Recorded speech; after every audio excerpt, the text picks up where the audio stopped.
In tonight's installment of our Where You Live series, we take you to a place with a strong sense of place. That's right, it's Manoa Valley, and today it's home to the University of Hawaii, a number of successful businesses, and nearly 45,000 residents. It's an often busy, often bustling place, but it's always connected to its past.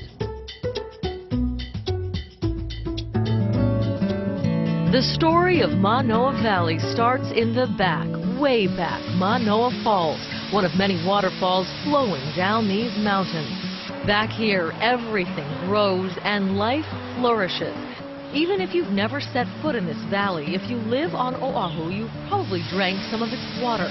That's because this area collects a lot of moisture as it makes its journey into the aquifer. It goes down really slowly. It's like a giant sponge, and it holds that water, and then it's available for later use for our wells and, for drinking water, for bathing, everything. The rain here in Manoa really adds up. Here at the head of the valley, the average rainfall is 160 inches per year.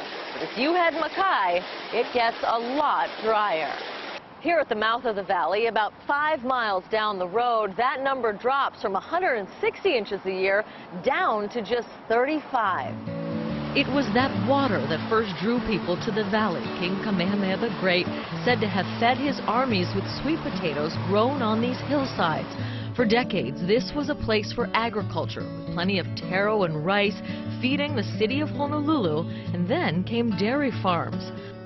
Manoa, the name itself meaning wide or vast, is part of the Waikiki Ahupua'a. This photograph shows that connection. There's the Moana Hotel in the foreground and the vast valley behind it, long before the Alawai Canal, before the university took foot here.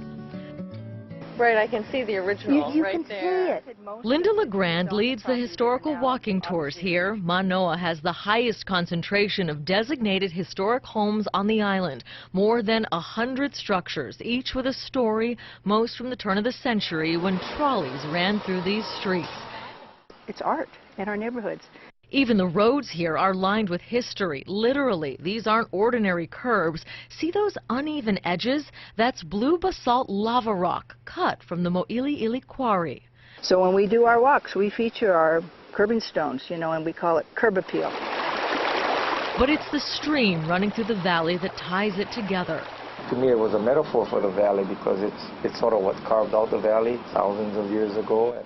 George Arizumi is a third-generation Manoa resident. As a kid here in the 1950s, there was plenty of freedom and opportunities for mischief. Go around the neighborhood, steal mangoes from the natives. This is the Manoa graveyard was right here. There was lots of mango trees in there. We used to very naughtily sort of sometimes step on the headstones to get up higher so we could reach the lower mangoes, And the stream, with clean water and plenty of fish, provided endless fun. That's what we did. We just played in the stream, played in the mountains. There were no shopping centers, no malls to hang out. That's why he leads the stream cleanup several times a year, to preserve this special resource that so many simply drive on by. This is a bustling community that still values taking an extra beat, with a place to pause to remember the dead at the state's largest Chinese cemetery. Even the coffee here can take a little longer. Morning Glass, one of the newer businesses, it takes a full 5 minutes to get a cup, those beans all individually roasted. That pace is just fine, because fast just isn't the Manoa way. We're really only slower in the ways that life should be slower. People are very sharp, very educated, very business savvy, but people are willing to take a moment and enjoy the mountains outside, the rain, the air, and enjoy the time to talk to friends and acquaintances, which is something that I think is lost in a lot of other parts of the world. What's not lost here is the connection to the land. This valley is alive. It's teeming with all kinds of magic things and lore. Hawaiian studies teacher Kimo Alamakeaulana says the legends here are plentiful. One of the most visual, the sleeping giant atop the ridgeline. He's lying down. If you can see his forehead, his nose, his chin, and his neck and his chest. And the feet go all the way down to Dole Street by where Kamakakuo Kalani is today. That giant, a chief, said to have murdered a princess of the valley, then lied about his actions. That placement is his punishment. So Kauhi lies there to face his heavenly court, and as a punishment forever. So that teaches you don't lie.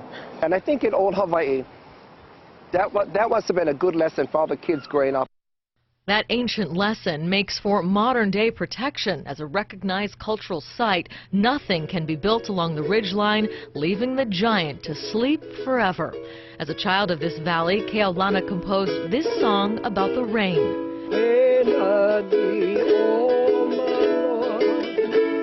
Translated, Manoa is beautiful, adorned in the rain, a sentiment anyone who lives here surely shares.